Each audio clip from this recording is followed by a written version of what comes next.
Tony Kinnett. Tony Kinnett. Tony Kinnett. Tony Kinnett. Tony Kinnett. Tony Kinnett. Tony Kinnett. Host of the Tony Kinnett Cast. Let's get down to business.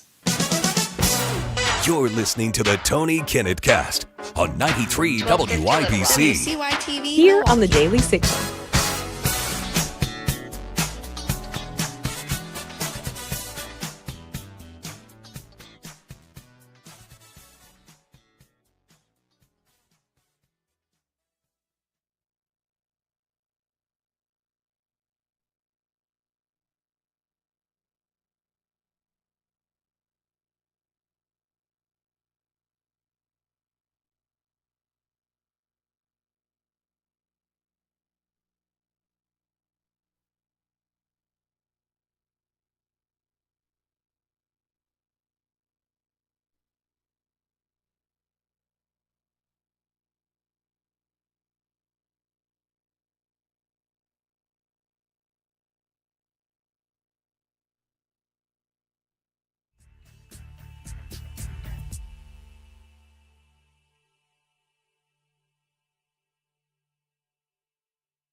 Tony Kinnett. Tony Kinnett. Tony Kinnett. Tony Kinnett. Tony Kinnett. Tony Kinnett. Tony Kinnett. Host of the Tony Kinnett Cast.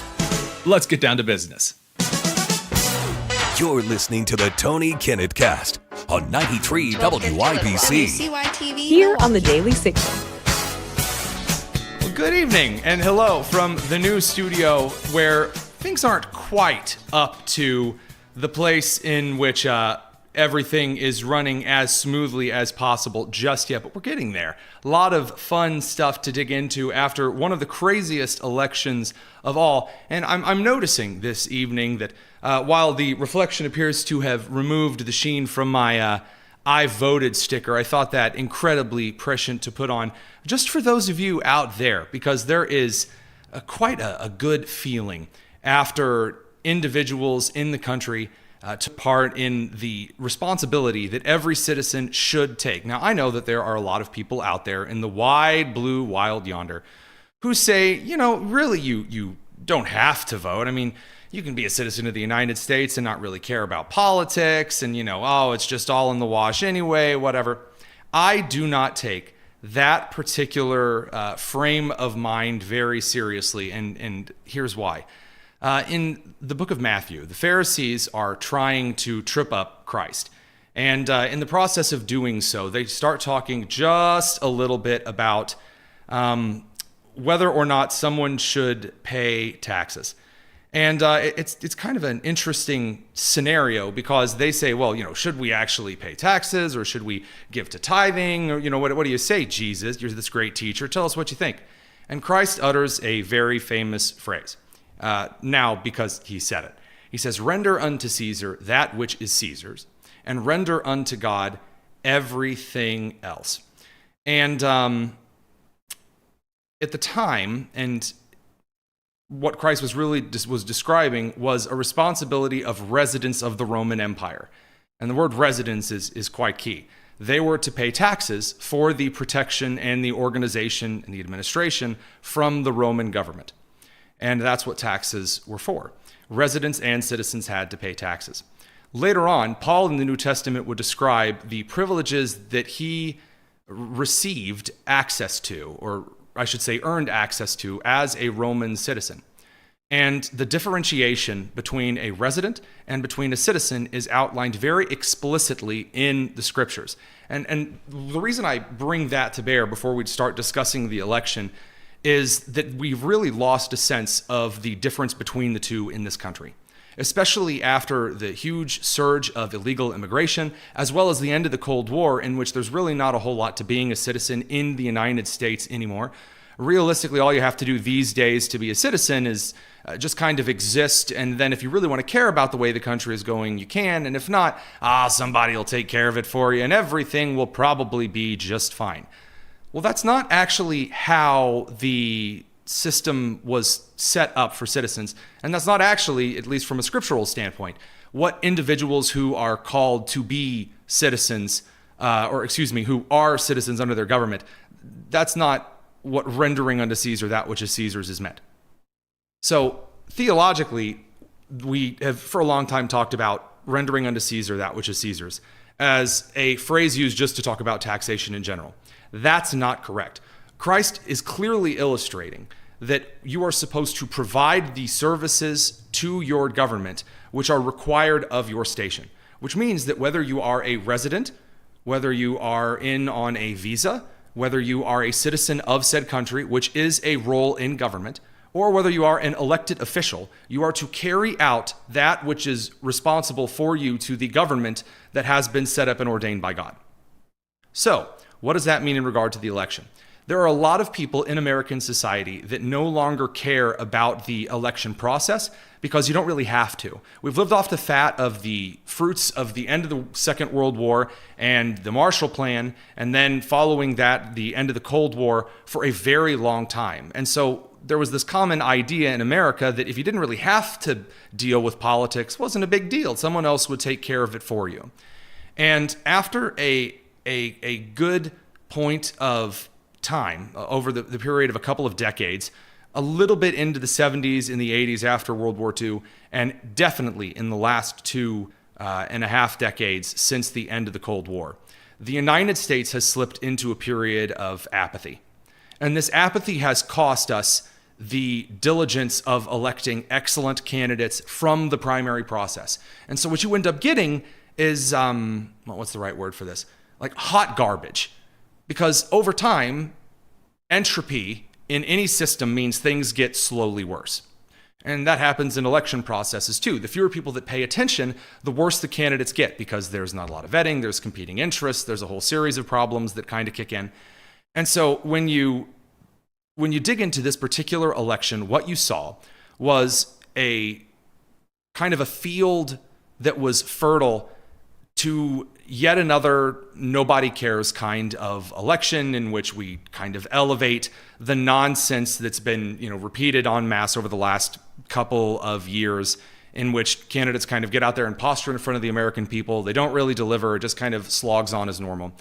And Kamala Harris, who after Joe Biden was sinking down really low in the polls against Donald Trump, had a significant problem.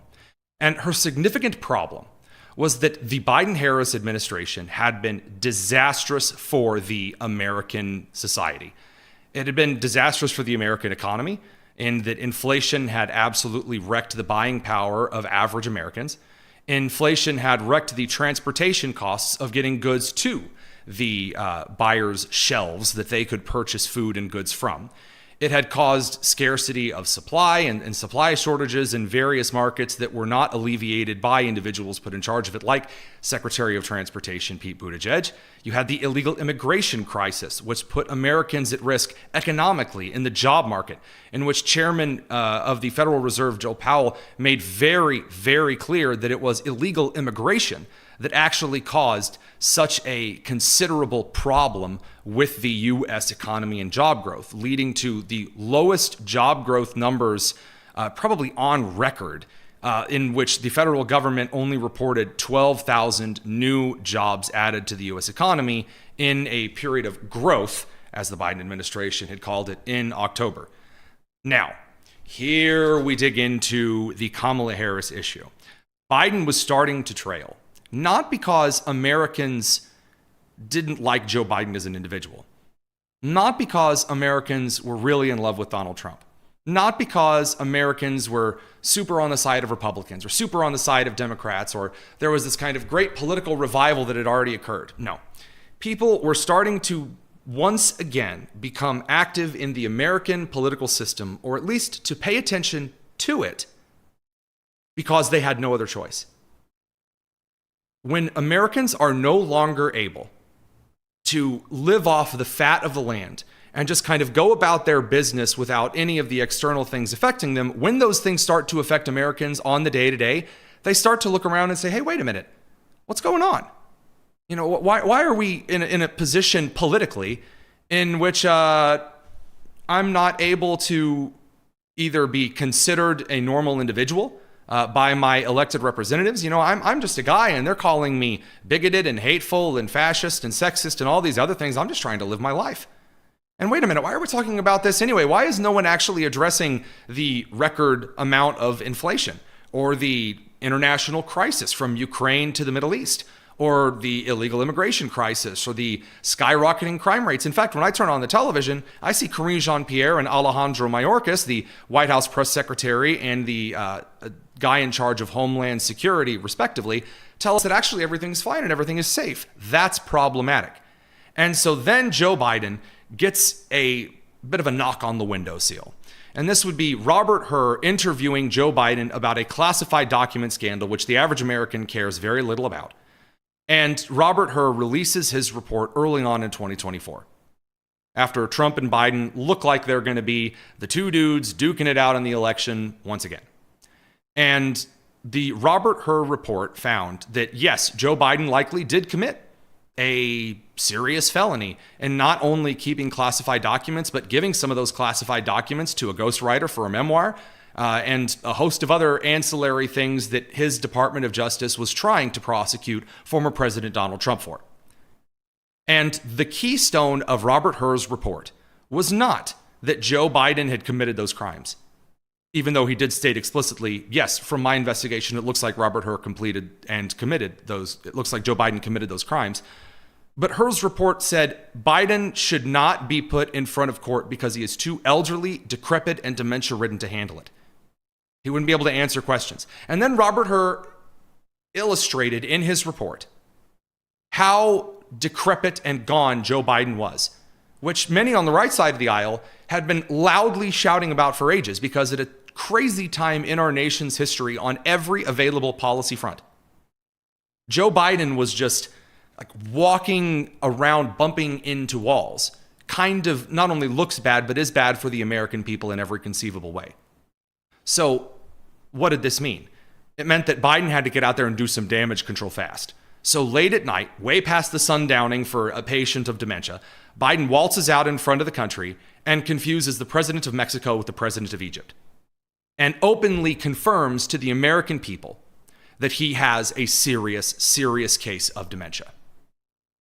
Now, that's a significant problem, because he's the guy that Democrats have squashed other people in the primary to make the nominee. You know, he's the incumbent. We're going to run him again, even though he's clearly dead. And in fact, they called any criticism of this some kind of a cheap fake or a deep fake, or something along the line that Republicans are just making things up. In fact, MSNBC was running articles calling any idea that Joe Biden wasn't doing well some kind of a tinfoil hat conspiracy theory. And as the media desperately tried to carry water for Joe Biden, Americans' trust in any institutional legacy media finished eroding completely. And this erosion, this complete and utter disaster, led to a great populist dissatisfaction with the Democratic Party. Because all of the Democrats, the surrogates of the Biden campaign and elected officials, were being brought on media interviews and asked, is Joe Biden dead, dying, or not? What's going on? And the response from every elected official that came up on screen was, Biden's fine. Actually, behind closed doors, he's like doing cartwheels and he's doing all this advanced, amazing, like super particulate calculus 3-level math. And I can't even keep up with him. We can't even keep up with him. And Americans on both the left and the right developed a deep dissatisfaction for the Biden administration, the legacy media, and the Democratic Party as a whole. And so Donald Trump, in this election, made a conscious decision. And he and his campaign, and by the way, the RNC as well, now getting rid of Ronna McDaniel and replacing her and her failed record with Whatley and Laura Trump as co-chairs, decided that instead the Republican Party was going to try to build a bigger tent through populism. Populism is not an ideology, it is a means in which you suggest the people are dissatisfied. And so what we're going to do is moderate a lot of policies under the Republican National Convention, some which may be good policies, some which may not be good policies. And Trump started moderating on a lot of different things, including things, by the way, that seriously upset a lot of conservatives. For example, Trump moderated the pro-life position inside the Republican Party. And now all of a sudden, moderate Democrats, including 90s Labor Democrat men who were crucial in this election, Latino men, black men, who had been ostracized through apathy and through kind of a condescension on the left, now found a possible home in the Republican Party. And then Donald Trump survived 2 assassination attempts. And all of a sudden, the glass was shattered. Now it was okay to support Trump because Trump gets up off of that stage after being shot in the head, after the bullet goes through his ear, pumps his fist into the air surrounded by Secret Service agents, and shouts from the stage of Butler, PA, "Fight, fight, fight." And now all of a sudden, it's no longer unthinkable to support Donald Trump anymore. And now even Mark Zuckerberg, who participated, from his own words, in the federal collusion, which hid the Hunter Biden laptop story by the New York Post, which showcased the corruption of the Biden family, in which Hunter Biden, the son of the Vice President of the United States then, now the President of the United States. The President of the United States, Joe Biden, has been for decades peddling his influence around the world in a very corrupt fashion. That Mark Zuckerberg, who admits now that he participated in that collusion with the federal government, suddenly said that, yeah, actually it was kind of cool. Actually, he said it was kind of bad. Hey, it was kind of great. Wow, pretty impressive that Trump actually got up and shouted, "Fight, fight, fight." The glass shattered. We started seeing Trump signs pop up in places that we'd never seen them before. Trump was saying less gaffes. He was taking the campaign far more seriously. And I showed up to the RNC in Milwaukee and walking past a dozen different state police enforcement departments, had the opportunity to witness a Republican Party that was far different than any Republican Party I had either witnessed in person, via media, or studied in the past, that was dedicated to winning this election, that was dedicated to no longer, tut-tutting early voting or mail-in voting, but saying, you know what, when you play Monopoly, you play by the rules of the game. Even the rules that you don't like, you play by the rules and you play to win. So if Democrats are going to do ballot harvesting, we're going to do some ballot harvesting. If Democrats are going to do early voting, we're going to do early voting. Scott Presler, get out there to Pennsylvania, the state that Biden at the time and then Kamala Harris needed to win. We're going to get out there and we're going to beat them at their own game. This was the attitude of the Republican Party. Wholly unique. Populists all the way to neoconservatives, traditional conservatives and kind of libertarians and betwixt those two sections, all agreed that what was important was focusing on a down-the-ballot victory situation in November. And the Democrats floundered.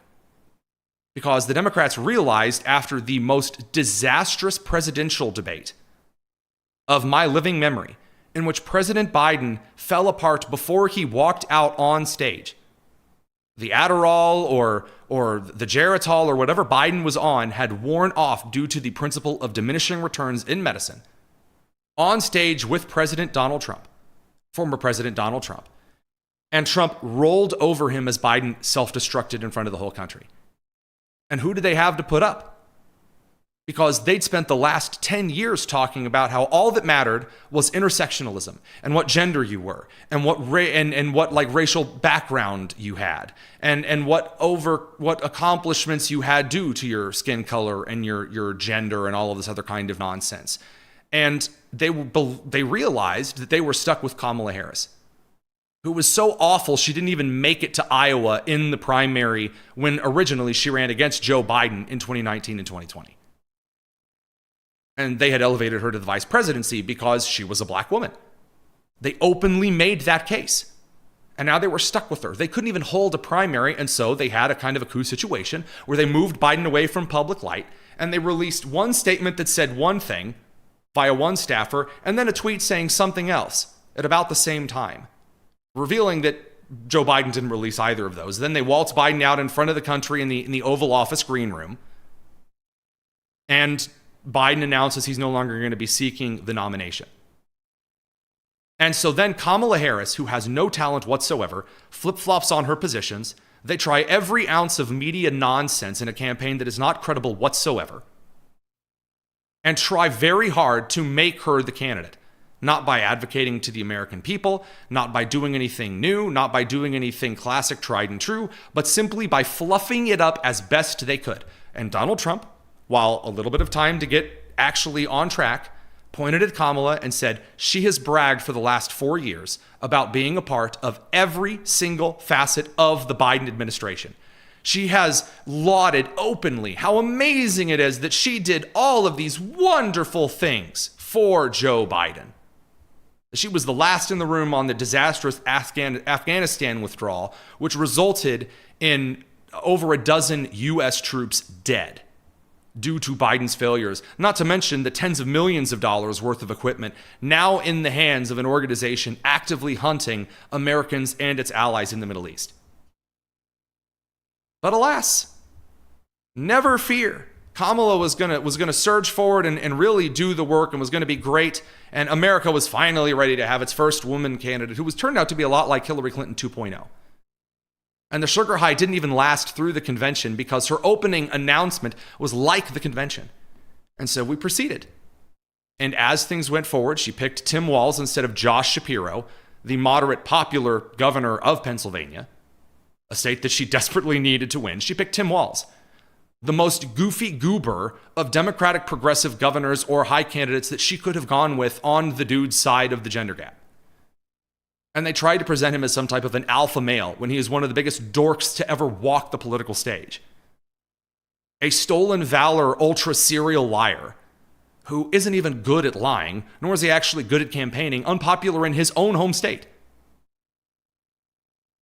And Kamala Harris didn't even get any better. They hit her from the media. Then when they put her out of the media, she was a disaster. Her entire campaign flipped back and forth, and it was just awful. She couldn't rally anyone at all. And then at the close of the campaign, they demonized men. They demonized Hispanics. They brought out the Obamas to demonize black people.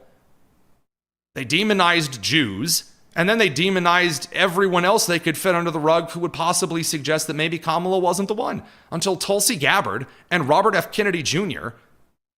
left the Democrats and joined the Republicans. It's incredible. And this all led to the election itself. Here we are. And so we began our electoral coverage in one of the most wild situations we'd ever encountered. Republicans leading in early votes in states like Nevada and Pennsylvania, closing gaps while not leading Democrats in early votes for some of the first times in modern polling and vote tracking history. And we started seeing a huge wave of support among demographics that have no business being in the traditional Republican perception, at least as far as the legacy media is concerned. And we started seeing extremely low confidence in a campaign that had basically started pandering to the abortion vote.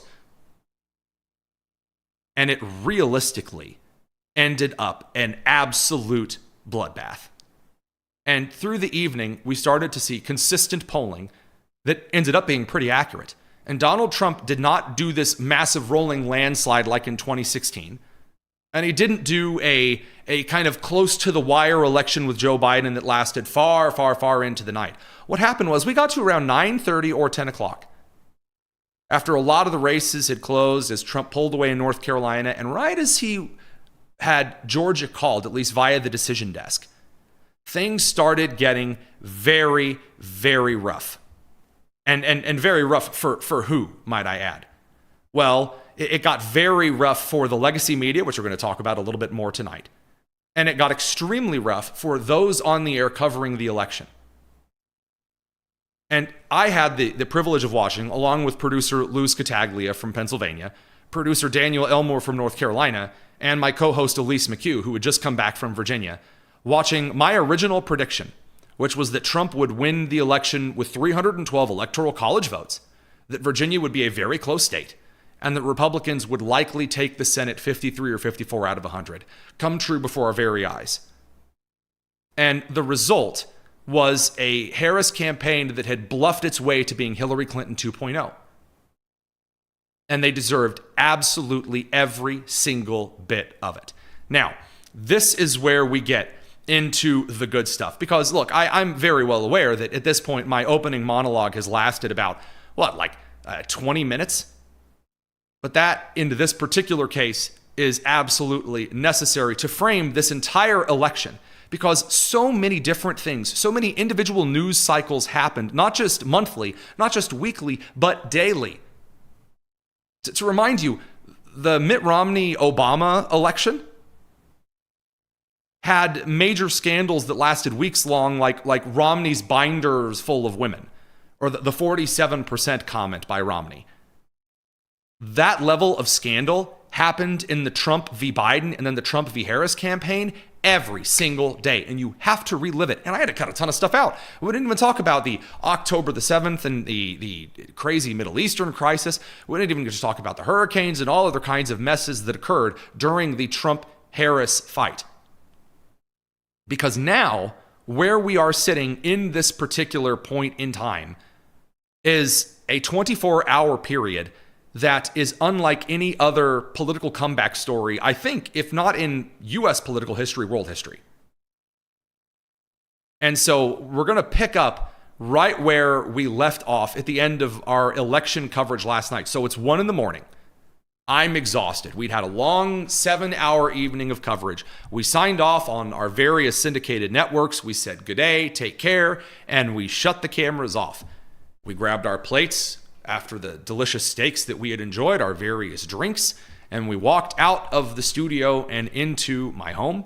We kicked back and relaxed for just a little bit to receive a notification from a friend of mine over at the Daily Signal team, and then a simultaneous notification over from the one of the guys from the Ruthless variety program, that one of the Kamala Harris staffers was finally getting out in front of the stage, because at this point we were seeing Pennsylvania going into Trump territory. The blue wall had completely cracked. We'll get into this in just a couple of minutes, how the breakdown actually occurred.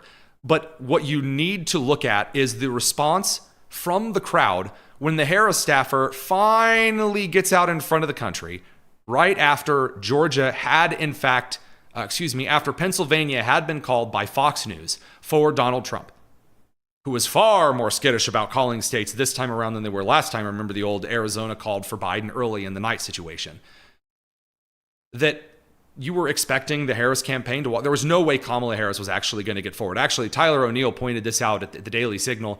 Daniel Elmore did as well on my team, that all Trump needed after about 11:30 p.m. was Pennsylvania and Alaska. None of the other states mattered. Trump had like 4 different pathways to 270. Harris had one. She was losing in that pathway hands down.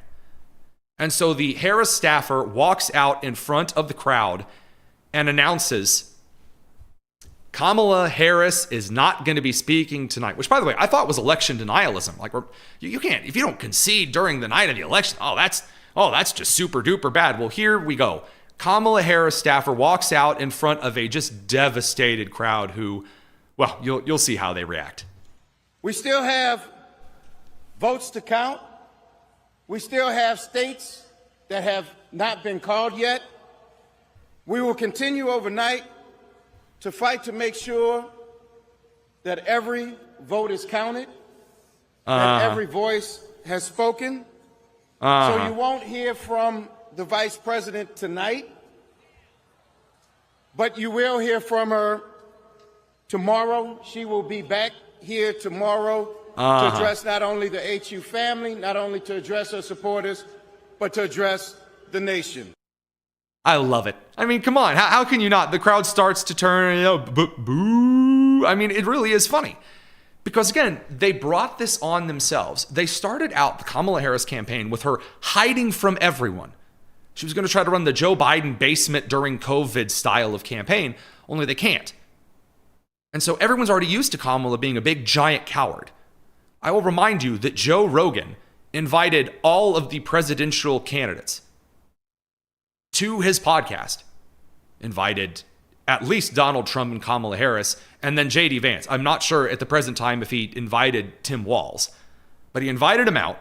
And the way that the Joe Rogan podcast works, just to be entirely clear here, you go to Joe Rogan, I believe it's in Texas. You sit for 3 hours, no one else in the room except you, Joe Rogan, as producers.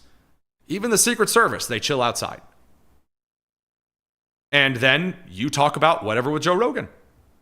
And by the way, I don't typically watch Joe Rogan. I have watched a lot of these election interviews cover to cover, all 3 hours. Very unusual for me. I might actually start watching Rogan a little bit more, which is, if you know anything about me at all, you've ever listened to the show, it's quite a huge flip just personally. Not exactly exciting, but noteworthy for me anyway. And Kamala Harris refused to go on Rogan, refused all kinds of interviews throughout the campaign. And so when the crowd hears this at Howard University, There's no guarantee Kamala's actually going to come out tomorrow and talk. Has Kamala ever been trustworthy once? Is there any policy that Kamala Harris stuck to? Is there anything definitive Kamala Harris ever took a stand on that was not safe for a mushmealy oatmeal candidate on the Democratic side of the aisle? No. Kamala Harris started the campaign as a coward. Kamala Harris finished the campaign as a coward. And so, like Hillary Clinton in 2016, after getting spanked in this election, we're going to talk about how she got spanked in this election a little bit more in the third segment.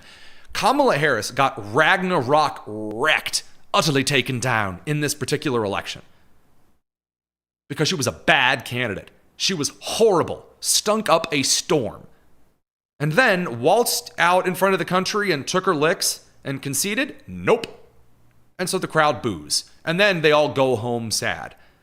And that's the most boring part of the evening. That's something that as a pundit, I would love to tear into that alone for another 15 minutes. That's not even the good stuff. The good stuff comes in two particular things. Number one, you have Kamala's concession speech today. So Kamala actually got out in front of the country and did concede the election to Donald Trump, to the outrage of a ton of liberals online who, by the way, are now calling this election stolen, which, LOL. So much for that election denialism is unpatriotic thing. In any case, here is Vice President Kamala Harris conceding, but strangely saying she's going to keep fighting or whatever that's supposed to mean. While I concede this election, I do not concede the fight that fueled this campaign. I don't know what she means. Concede the fight that fueled the abortion thing? As we're going to get to a little bit in the third segment, honey, it's over. The abortion thing, there are not enough angry single women whose entire motivation is to have sex with lots of people and not have any consequences of having sex with lots of people. I'm so sorry. Killing babies is not enough of an electoral motivation to win against the economy, high rates of crime, and a host of other messes that every American, regardless of gender, regardless of background, regardless of race or creed, have to deal with on a daily basis. I'm sorry, your ability to go out and kill babies, not enough to actually carry the electorate. So you're going to keep on fighting, whatever that means. Honey, you're unemployed. Maybe you should see if Willie Brown is again taking interns. Just kind of a thought. On the other side of her speech, Kamala had a pretty normal moment, which is really insidious, and I'm going to explain why. Kamala Harris says something that undermines absolutely everything in the last 2 months of the campaign. Realistically, the entire Biden-Harris administration. Check it out. Who are watching, it is okay to feel sad and disappointed, but please know it's going to be okay. On the campaign, I would often say, when we fight, we win. But here's the thing. Sometimes the fight takes a while. That doesn't mean we won't win. Well, you lost, and the demographics are not at all shifting in your direction, but that's not the part I want to focus in on. She told the crowd twice, it'll be okay.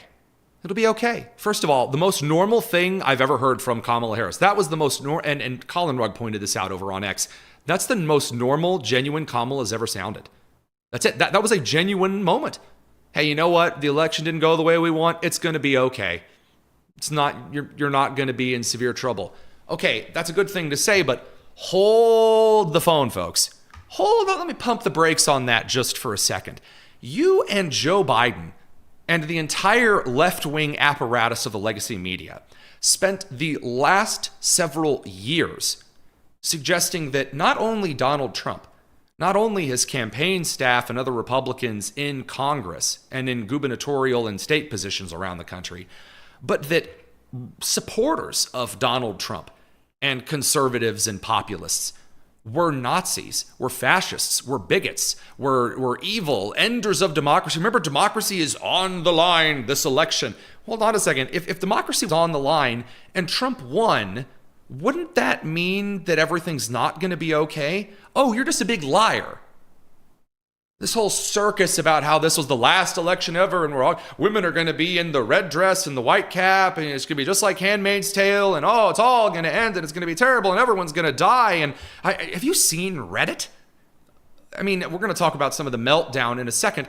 None of the media on television, from the moderates like Jake Tapper all the way over to the insane crackpot of the MSNBC lineup, none of those goobers seem to be taking it like Kamala Harris getting out in front of the people and saying it's going to be okay.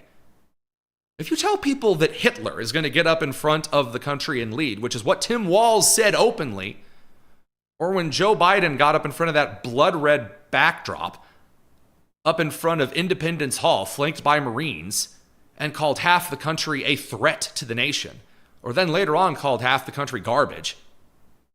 You know, I just got to say that if that were true and you genuinely believed that, then why do you get out in front of the country and just tell everyone, it's going to be okay, guys. It's a long marathon of a fight. I'm sorry? Are you telling me that actually you've been full of the uttermost garbage-filled waste this entire time? How about that? Trump, on the other hand, he got out and he did what I had to say was a pretty great victory speech. About just over a half an hour long, which for Trump is not too long. I kind of appreciated that. But while he was walking out to Lee Greenwood's "Proud to be an American," and I actually had the opportunity to interview Lee Greenwood at the Republican National Convention. Really great moment. If nothing else, just to talk from one musician to another about writing and performing that song, in his case, as many times as he has, for President Trump. As Trump was walking out on stage with his family, and the election was over at this point. I mean, there was no ground for Kamala to make up. There was no pathway forward. Even if Trump lost Pennsylvania, he had like 2 or 3 other ways that he could have easily gotten to 270. And as we know now, he's more than handily managed that. Jake Tapper could not manage getting in one last petulant, whiny dig and also engaging in electoral misinformation and denialism that he once criticized. Here's Jake Tapper poo-pooing Donald Trump for being happy. Donald Trump taking a victory lap of sorts. I do not think that, as far as I know, any major news organization has declared him to be the victor, but it certainly seems that he is on his way.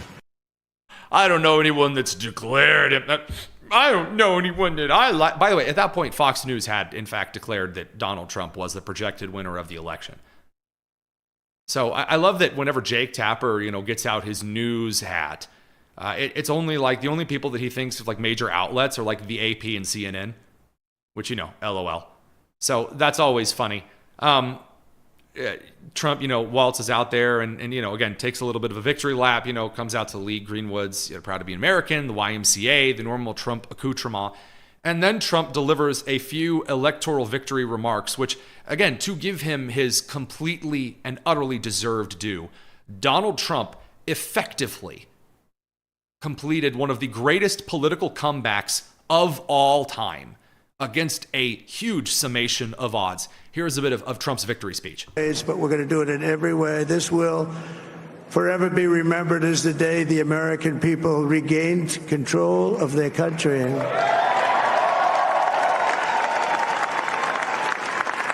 So I just want to say that on behalf of this great group of people, these are hardworking people. These are fantastic people, and we can add a few names like Robert F. Kennedy Jr. He came in. And he's going to help make America healthy again.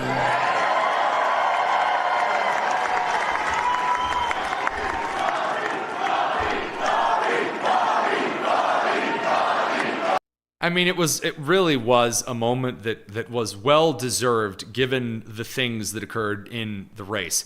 But in this particular moment, we're going to get into just something that is oh so savory, so delicious for those who have been called everything in the book by the legacy media. And that is a crew who is deeply out of touch with the American people, melting down. Because unlike Kamala telling everyone, hey, it's going to be okay, sometime these things happen, it's a long fight. The moment of sheer and utter destruction that so many of us enjoy from the 2016 electoral coverage came back and paid dividends in this particular moment. We're going to a very short break here, and then we're going to dig into that. This is the Tony Kinnett Cast and a little bit of our post-election coverage, nationally syndicated from the Daily Signal.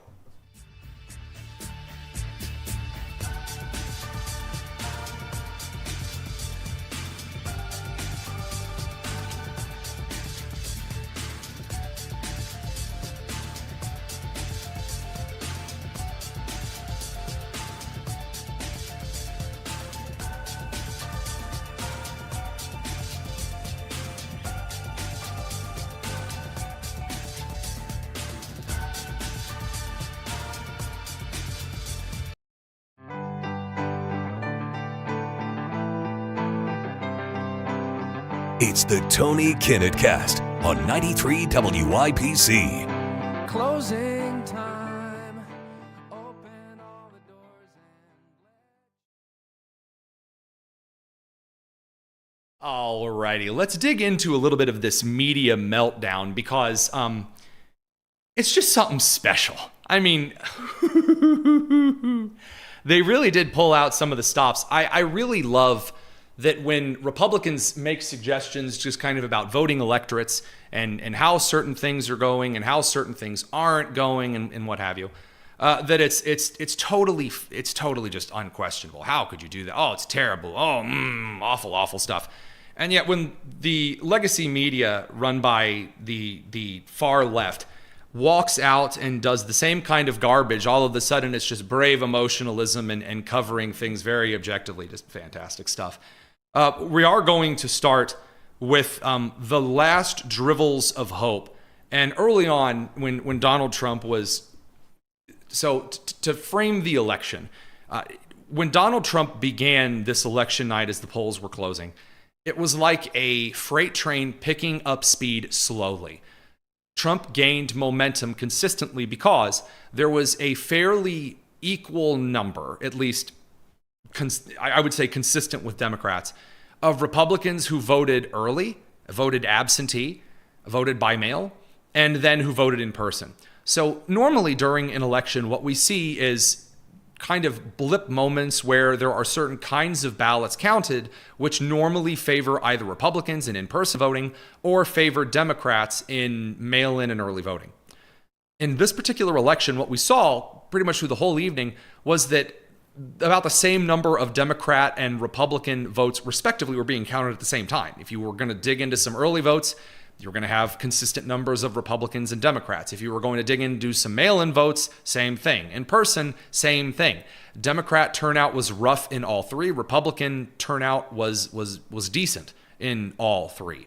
So what you got originally was just the last hope and prayer before everything went wrong, is that, well, actually, guys, this is a red mirage, and all of these Republican votes, I guess it's just some kind of a unicorn vapor magical kitten wish. And just bless their heart. Just bless their hearts for just to hear and gone.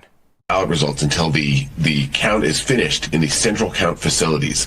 So in Milwaukee, you'll see 100% of precincts reporting before you see the numbers that come out of those early votes in person and those absentee ballots, which my guess is are heavily weighted towards Harris supporters. In Green Bay, they won't report anything until they've counted the absentee ballots and the in-person election day votes. So that means that you're going to see a red mirage where it seems like Trump is doing better than he actually is because they haven't counted and reported those absentee ballots yet.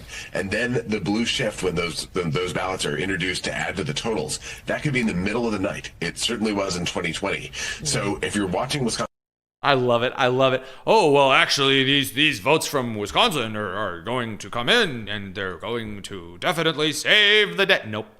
Nope. I'm so sorry. But when you start digging into what I call county by county late evening calculus, which is where you start suggesting that once in 2008, there was a large group of people in Who Cares County, Kansas, that submitted X number of votes at this time. So now that's like some kind of a grand tradition in the county. People do this all the time. That's what this guy was doing. Well, actually, around the Green Bay area of Wisconsin, there's a group that always comes out at this time and see, that's what they're going to roll in.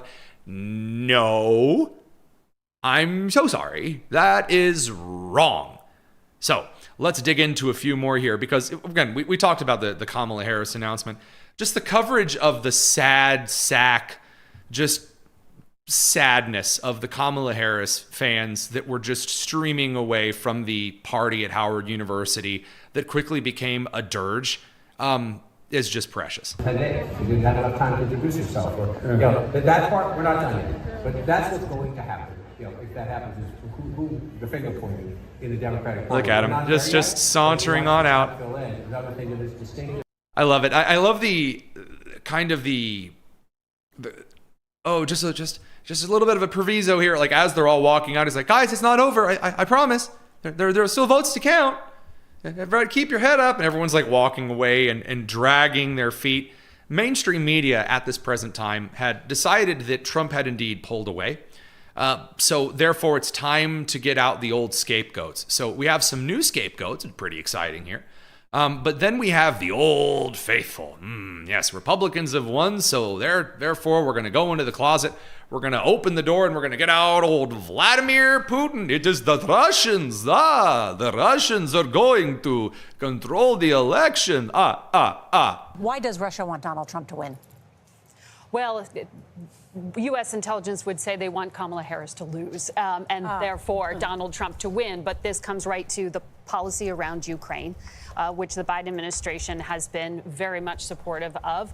There are a number of reasons in terms of just liking chaos, but trying to just instill some kind of division within the United States and exploit it. And that is what Russia's modus operandi has been, trying to be agents of chaos. And the threat doesn't stop with Election Day. It continues well after. I love that so much. Putin really wants to divide by making... Putin endorsed Kamala Harris in this election. By the way, you'll notice that CBS didn't mention Iran directly through both espionage and potential assassination attempts, some of which we know about, some of which I'm sure we don't quite yet, on former President Donald Trump. No one ever mentions what Iran wants to do. It's amazing. Whenever you talk about foreign influence in the United States, the legacy media always just sticks with Russia, and nothing else. Okay, excellent. So good amount of fitful crying and whining there. Then CNN starts to make the case. We're going to go through the 5 stages of grief here. So we've already gone through denial. It's the red mirage. Now we've got into the anger, Russia a little bit here. And now we're going to really start to try to rationalize it. Well, maybe Kamala actually was kind of sort of glued to the economy, according to CNN here. For Harris. And the thing about North Carolina, and John has been talking about this and we'll do more at the wall, is you do have kind of a sense of the country in the state of North Carolina, in that there are growing minority populations, and there is a growing sort of suburban, maybe more moderate population in and around the big cities. And so that is why the Harris campaign thought, with the dynamics of the country right now, that she would have a better shot.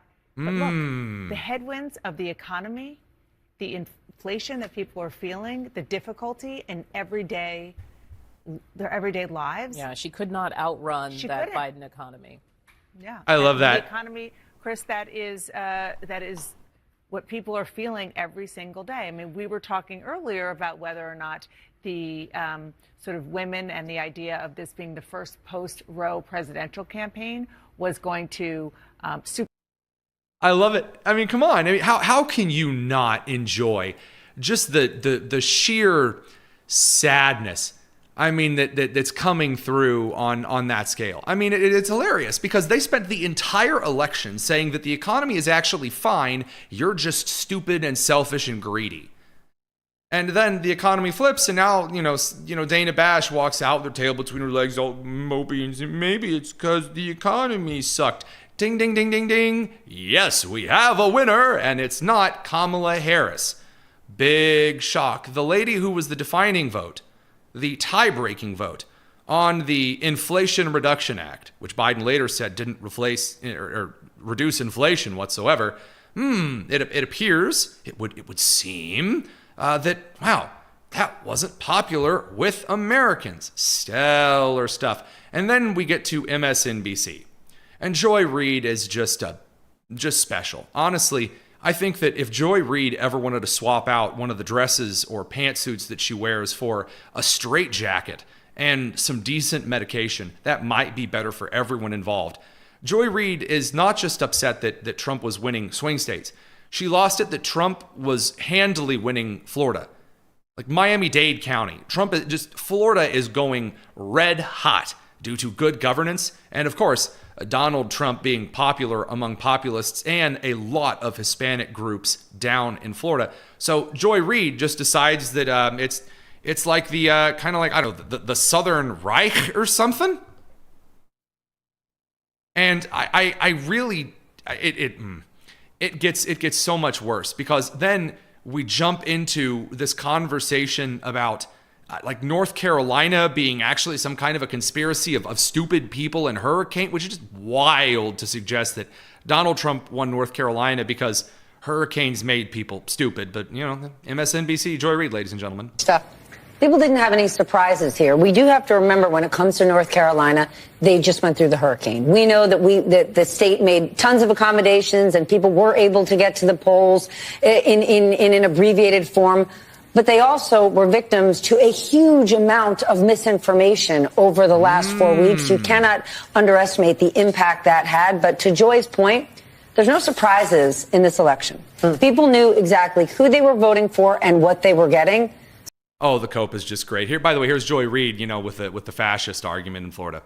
Yeah, Ron DeSantis has put everything on trying to ensure that Florida will buck the trend of every other state, including red states, that have passed the right to bodily autonomy. He's put everything on it, including, as you said, threats, whatever it takes to try to make sure that amendment fails, using the power of government in a way that is, I would say, openly fascist and determined and very determined. Because, of course, this is something that he wants to be his signature thing. It's the thing he passed, thinking that it would allow him to defeat Donald Trump and move to his right.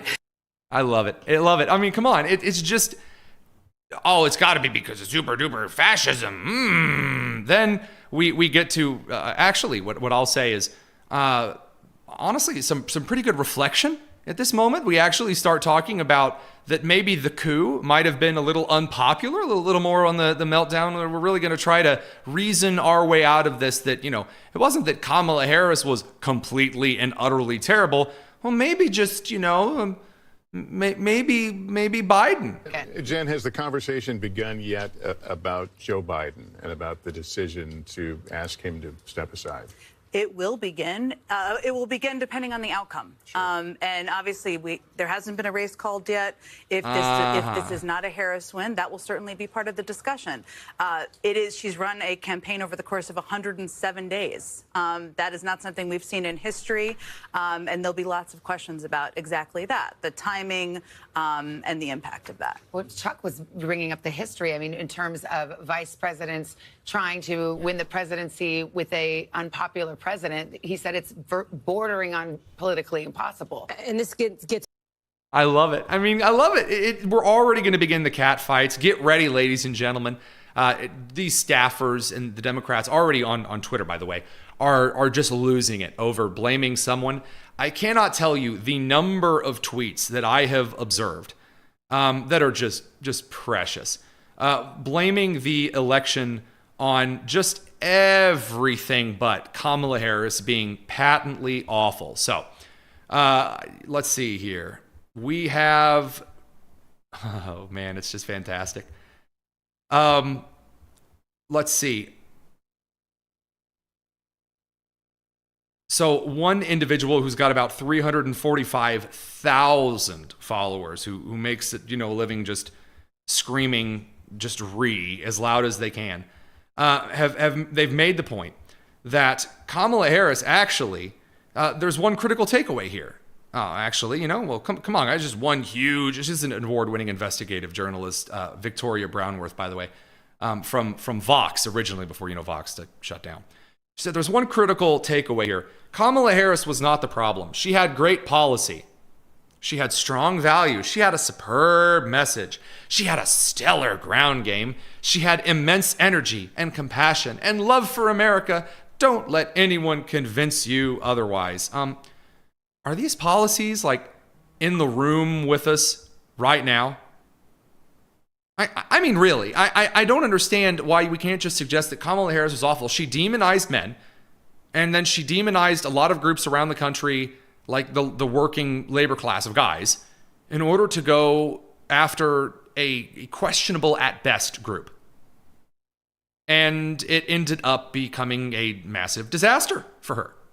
But no, we have to circle the wagons because, heaven forbid we actually look at how the candidate actually did. No, none of that. We're going to stick our heads directly into the sand.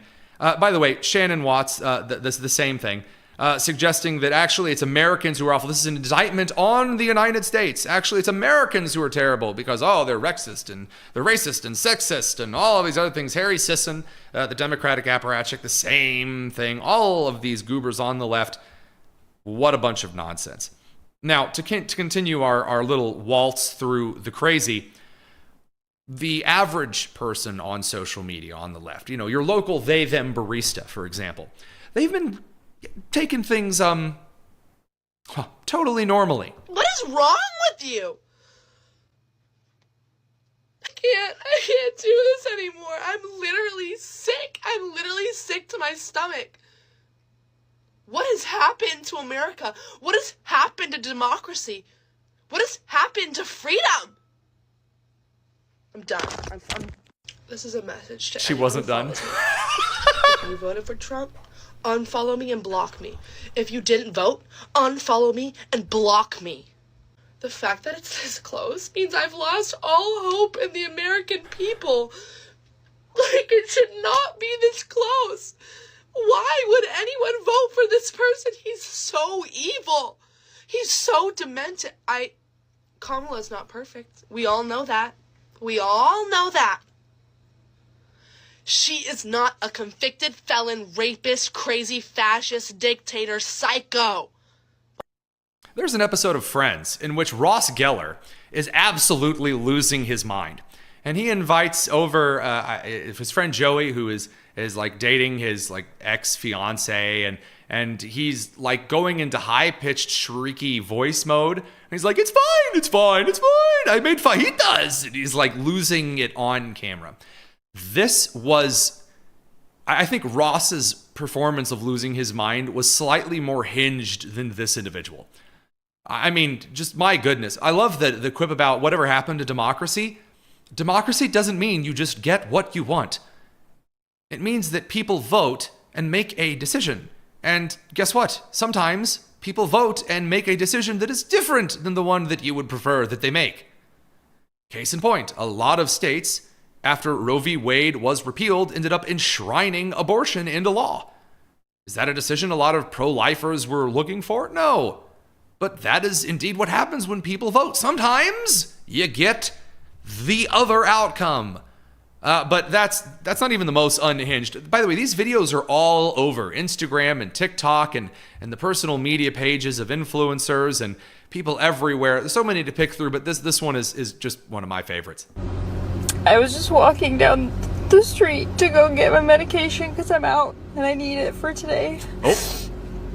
And I saw a woman walking her 2 kids, and she had this look on her face. And I looked at her, we made eye contact, we both kind of nodded. Like we were both just devastated. And you could just tell in her eyes. Ah.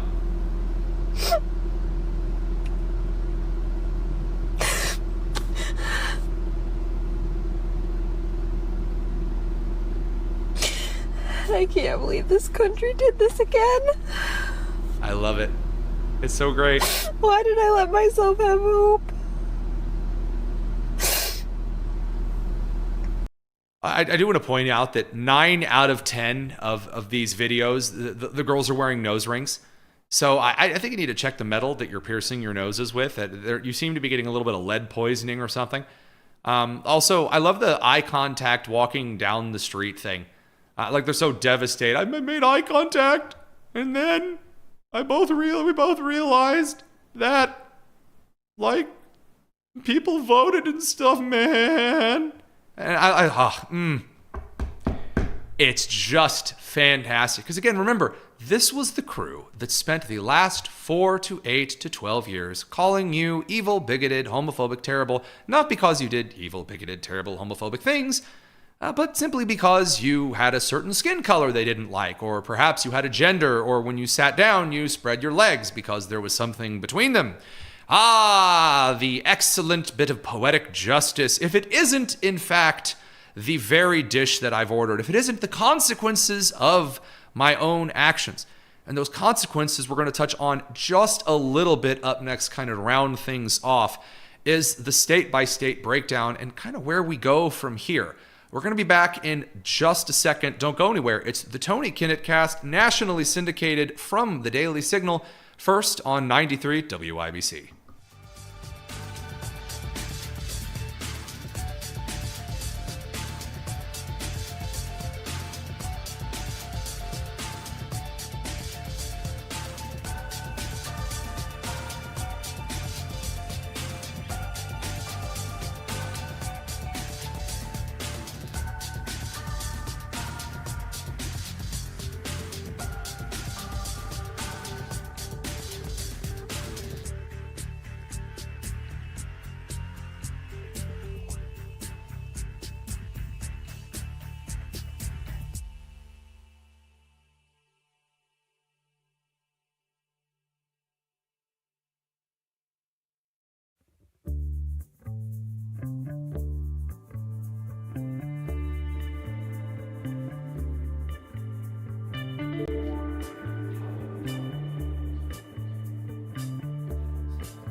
It's the Tony Kinnett Cast on 93 WIBC.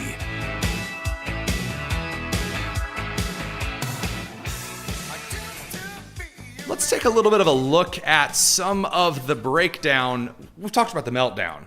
Now let's talk about the breakdown of the data. How did this election turn out? What are some of the key stats and bits of data that you need to know? Now you may notice, at least for those who are listening live, that it is a little bit after 8. Normally we don't go this long. Oh, that's correct. And the reason that I wanted to go just a little bit beyond this evening is because there's a lot to talk about. And instead of trying to condense whatever it is that I was going to chat about tonight, due to some of the questions that came in and after some thoughts about the coverage last night, instead of trying to condense that down into, 4, 8 to 10 minute pieces, we thought we'd just kind of let it open up and air out so that there wasn't any confusion.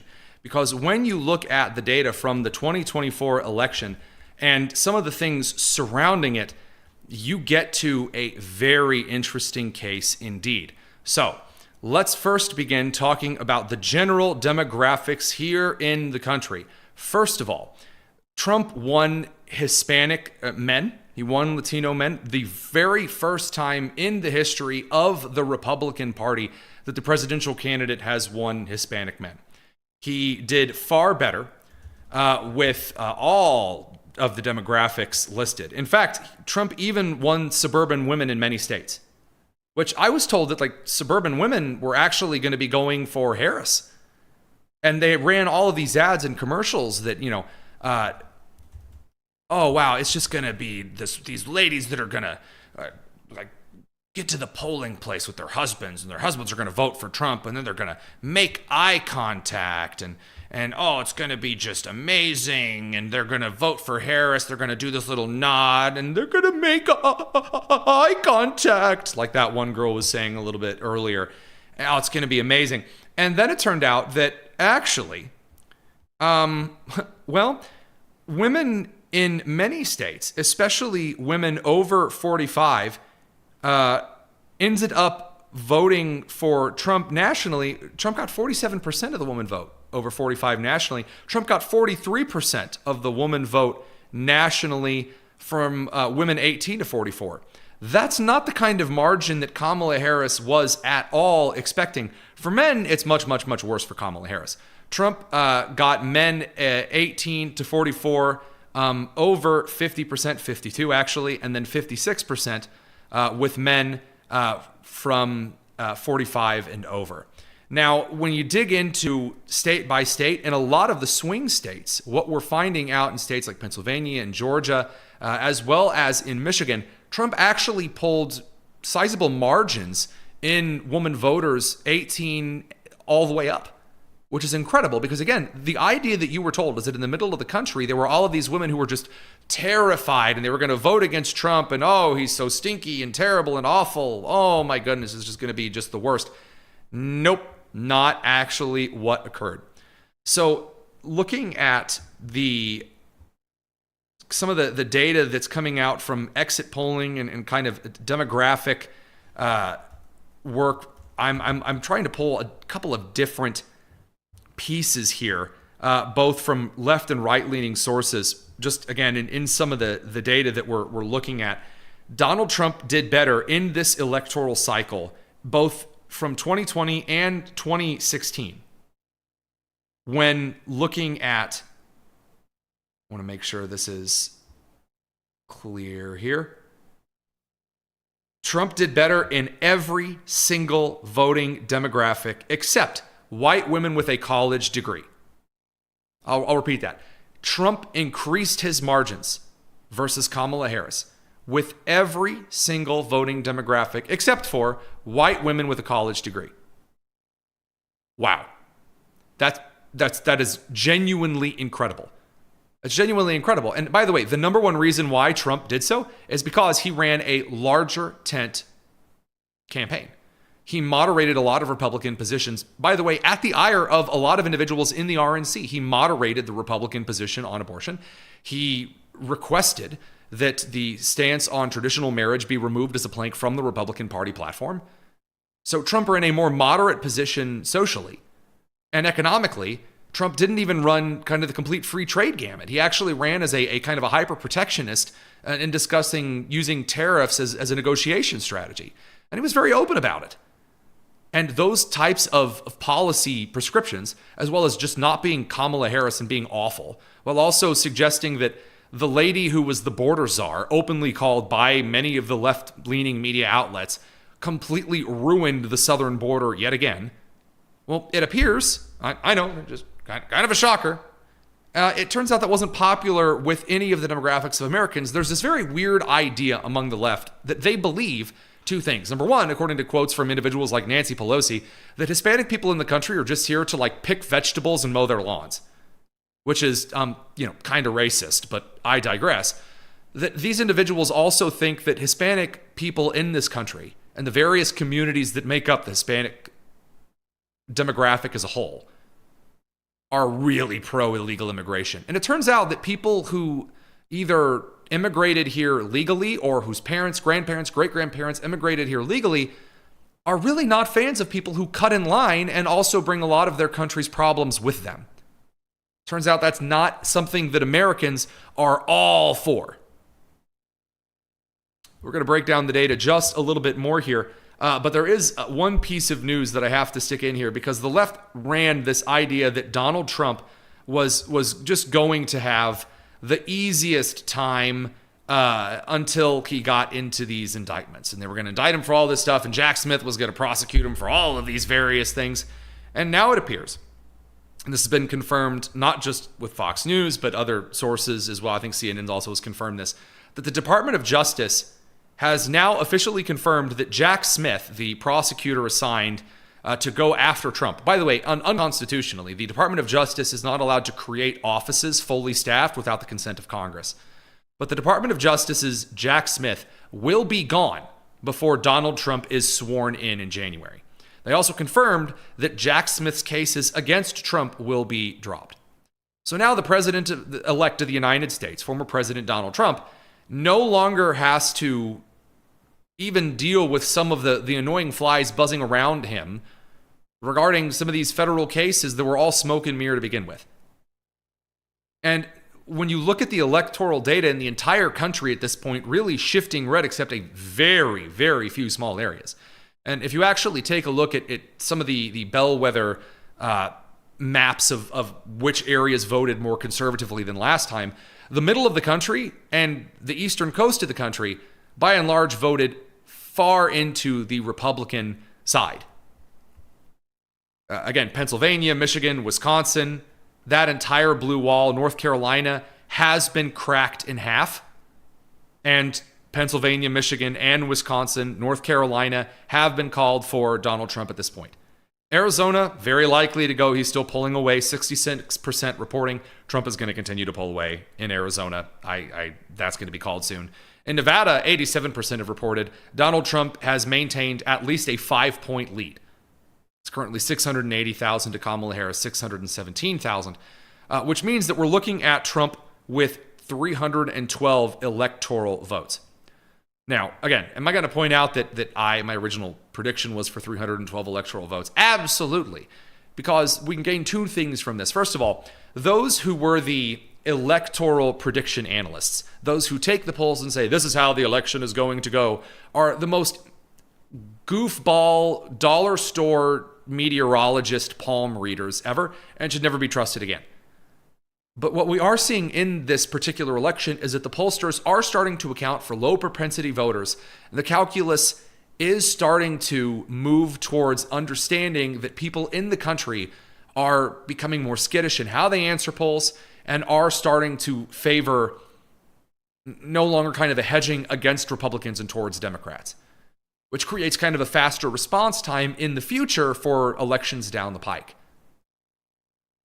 Now, what does this mean actually going forward for the Republican Party? Kind of moving forward, what do we actually do with the breakdown of the data from this particular party?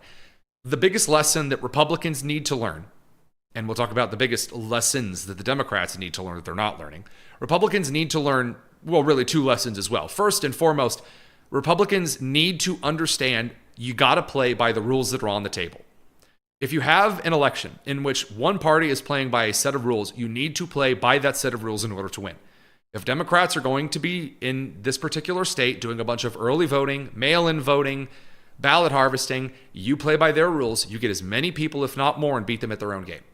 That's how you win, by the way, is being better at your opponent at the game they are playing. Not the game you want to play, the game they want to play, you beat them at their game. That's number one.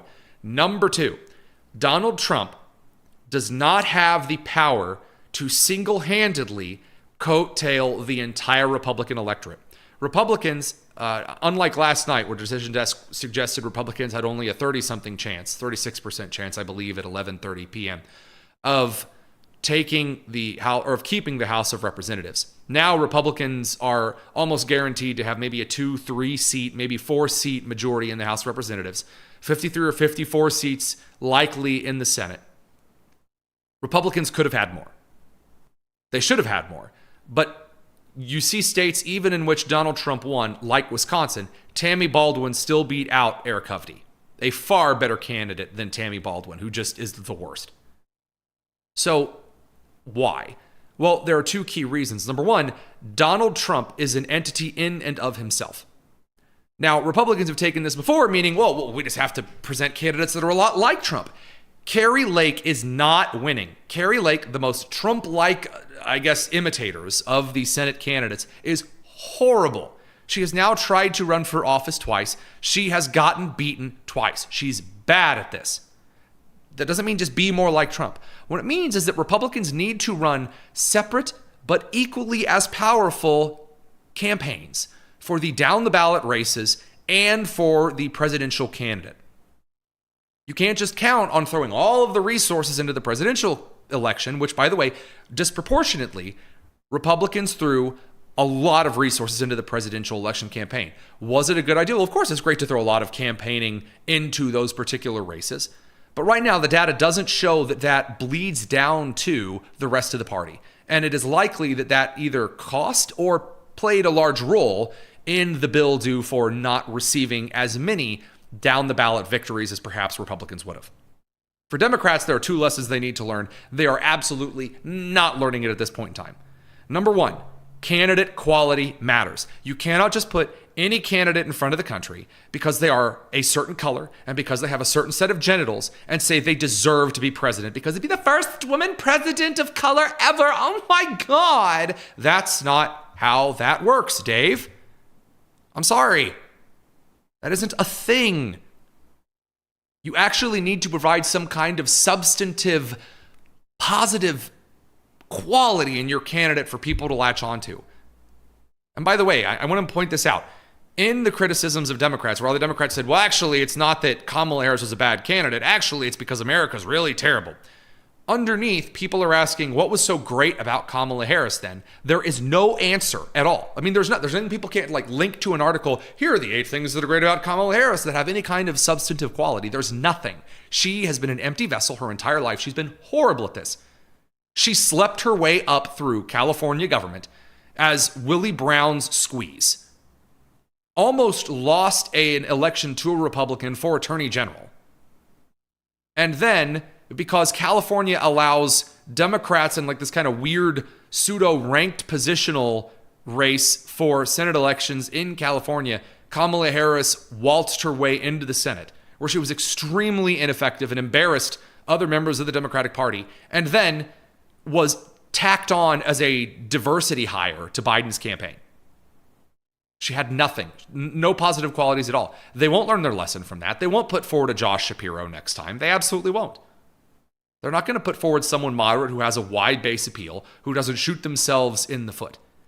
And that brings us to the second lesson Democrats need to learn. The hyper-progressive approach of saying men are bad, white people are bad. Now, huge swaths of the party saying that we need to talk about Hispanic voters, which is, I got to tell you, probably not the best decision ever to start making huge conversational moves over into we need to talk about how Hispanics are actually all really racist and ostracize another large portion of the country, and amplify people like Cardi B, suggesting that the electoral results are why, quote, this is why some of your states be getting hurricanes, end quote. I'm sorry, Democrats. Doing this ain't winning you anything. Not giving you any special, super virtuous moves toward the voting electorate. By the way, the tweet that I'm talking about here, this has over 526,000 likes. That's a healthy portion over on X. Says, we need to have a very uncomfortable conversation about Latino voters in this country. Demonizing large swaths of people who have the audacity to disagree with you, and then putting forward Hillary Clinton 2.0 And I do want to point this out. I genuinely hope that the progressives who have made horrible decisions in this election put forward Hillary Clinton 3.0 in 2028. By all means, keep it up. Don't learn your lesson as your party begins to fracture more and more.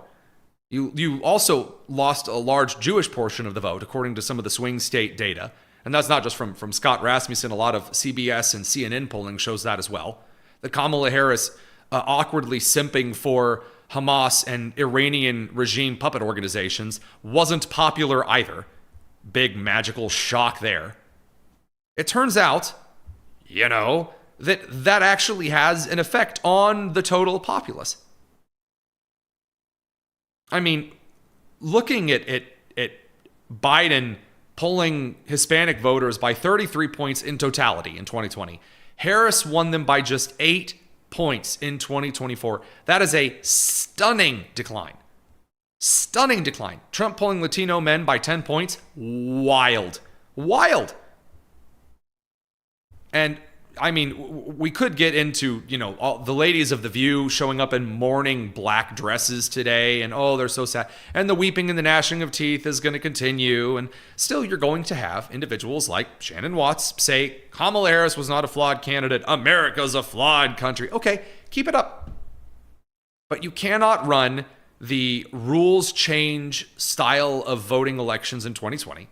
Where you basically have everyone voting from their slippers and throwing mail-in ballots galore, and expecting that's going to hold. Because it turns out that turnout numbers for the Democratic Party in 2012, 2016, and now 2024, largely the same. Doesn't look to be getting any bigger because the Democratic Party has no forward vision other than we will give you things, and you can act as hedonistic as you please. And as long as the country continues to put those particular things at the top of its priority list, I'm sorry, but survey says Republicans winning elections, and that's on the board. So with that said, I hate to tell you this, the walls are not indeed closing in for Donald Trump. The greatest political comeback of the recent political history of the United States, if not the world, has indeed reached its conclusion. And Kamala Harris, turns out being a horrible candidate, really didn't do anything for anybody.